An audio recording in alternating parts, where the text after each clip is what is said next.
Ano rin to na-cancel nung nakaraan. Ay, na-postpone pala. Na-postpone itong laban na to. So now, naging issue din yung pag-postpone na yon. Push kick by Bullet.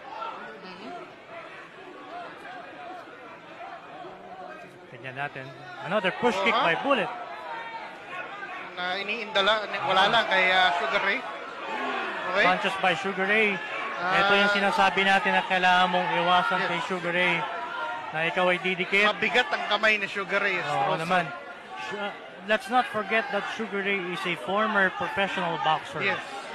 Ito. He is a former professional boxer. Oh! Tinamaan mo si Bullet.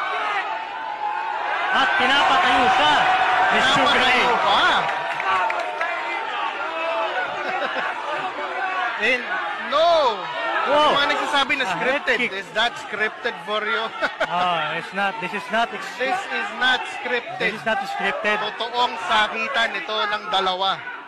And you can hear the punches. You can hear the kicks. This is not scripted. I think it's done. No! Galit na galit si Sugar Ray.